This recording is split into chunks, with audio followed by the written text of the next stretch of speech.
এই মুহূর্তের সবথেকে বড় খবর, আসন্ন এই লোকসভা নির্বাচনের আগে আপনারা সকলেই জানেন যে ভূপতিনগর বিস্ফোরণ কাণ্ড নিয়ে রাজ্যের শাসক দল তৃণমূল কংগ্রেস কিন্তু অনেকটাই ব্যাকফুটে।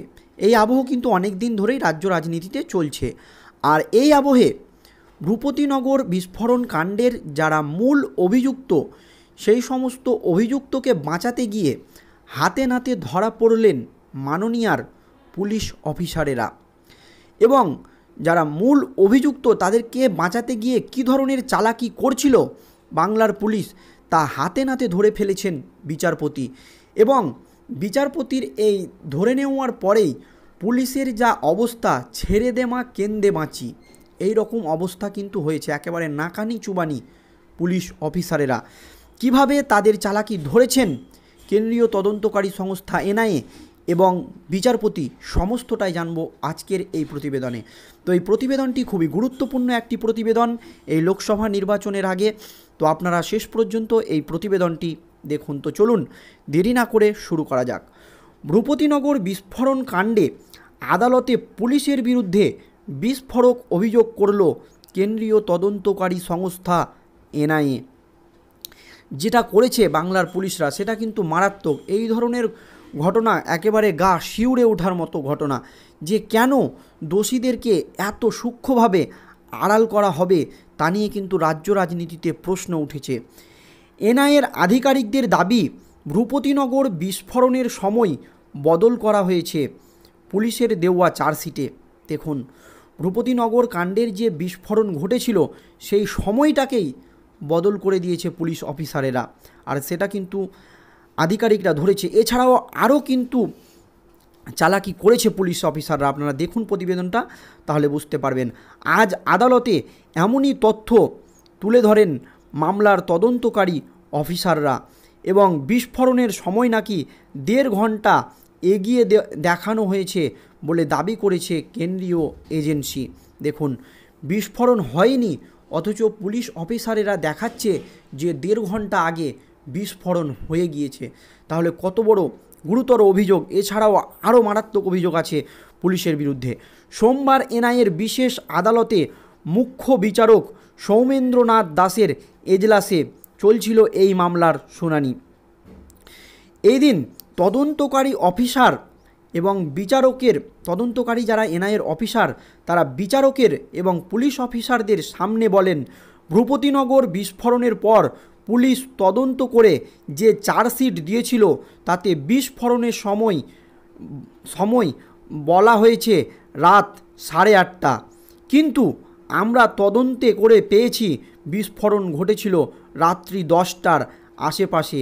এই মর্মে কয়েকজন সাক্ষীরও বয়ান আমরা পেয়েছি। দেখুন, বিস্ফোরণ হয়েছে বাংলার পুলিশ অফিসাররা বলছে যে 8:30টায়, অথচ বিস্ফোরণ হয়েছে 10টার আশেপাশে।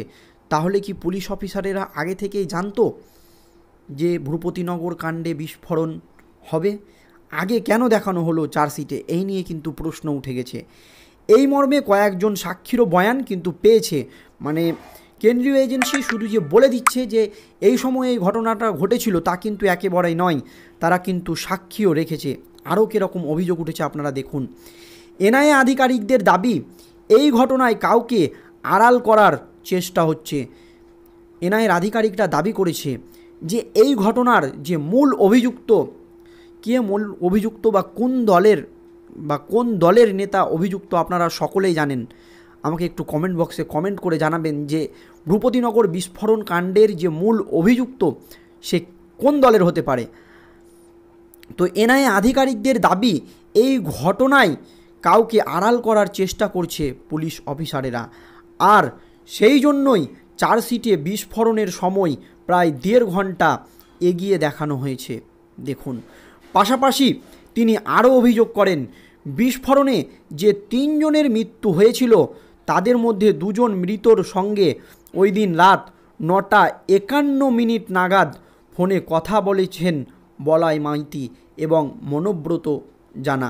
যারা জানেন আপনারা, 2 জনকে গ্রেপ্তার করেছে পুলিশ। এবং বিস্ফোরণের সময় 9:51 নাগাদ তাদের সঙ্গে ফোনে কথা বলেছেন বলাই মাইতি এবং মনোব্রত জানা। তাহলে আপনারা দেখুন, আর পুলিশ বলছে যে 8টার সময় বিস্ফোরণ হয়েছিল বা 8:30টার সময়। তাহলে তারা তাহলে কি মৃত মানুষের সঙ্গেই এই তৃণমূলের 2 নেতা কথা বলেছিলেন? কারণ বিস্ফোরণের সাথে সাথেই কিন্তু ওই তৃণমূলের 2জন নেতা মারা গিয়েছিল, 2টা নিরীহ প্রাণ চলে গিয়েছিল। তো বিস্ফোরণের সময় দেখানো হচ্ছে 8:30, অথচ 9:15 তাদের সঙ্গে কথা বলেছে। এটা কিন্তু কেন্দ্রীয় তদন্তকারীর আধিকারিকরা এই চালাকিটা কিন্তু ধরে নিয়েছে এবং কোর্টে তারা দাবি করেছেন তাহলে যে 2জন অভিযুক্তকে ধরা হয়েছে তারা কি মৃত মানুষের সঙ্গে কথা বলেছেন? এর কিন্তু সদুত্তর দিতে পারেনি পুলিশ অফিসাররা।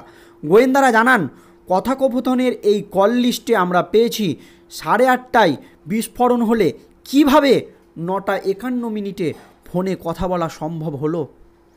দেখুন কত মারাত্মক অভিযোগ। 8:30টার সময় বিস্ফোরণ দেখানো হচ্ছে, অথচ যারা ধৃত তারা 9:51 যারা মৃত ব্যক্তির সঙ্গে কথা বলেছে এই চালাকি কিন্তু হাতে নাতে ধরে ফেলেন পুলিশ আধিকারিকেরা, যা কিন্তু মারাত্মক অভিযোগ।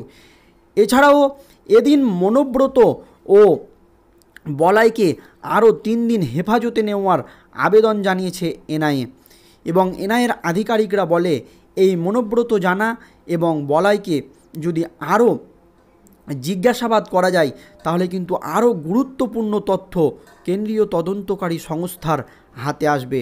সেই জন্য তাদেরকে আরও 3 জন হেফাজতে নিয়ে জিজ্ঞাসাবাদ করার জন্য আবেদন জানিয়েছে হাইকোর্টে এনআইএর আধিকারিকরা। ঘটনার দিন অভিযুক্তরা ফোনে কি কথা বলেছেন সেই সব আরও বিস্তারিত জানার জন্য তাদের হেফাজতে পেতে চেয়েছেন কেন্দ্রীয় তদন্তকারী সংস্থার আধিকারিকরা। সেই দিন যে বিস্ফোরণ ঘটেছিল 10টা নাগাদ, সেই ঘটনার সময় এই মনোব্রত জানা বা বলাই মাইতি ওই মৃত ব্যক্তিদের সঙ্গে কি কথা বলেছিল, আরও কারা কারা এই বিস্ফোরণ কাণ্ডের সঙ্গে জড়িত সেই সমস্ত জানার জন্য কিন্তু হাইকোর্টের কাছে এই এনআইএর আধিকারিকরা আরও 3 দিনের সময় চেয়েছে, কারণ তাদেরকে যদি জেরা করা যায় আরও গুরুত্বপূর্ণ তথ্য কিন্তু বেরিয়ে আসবে।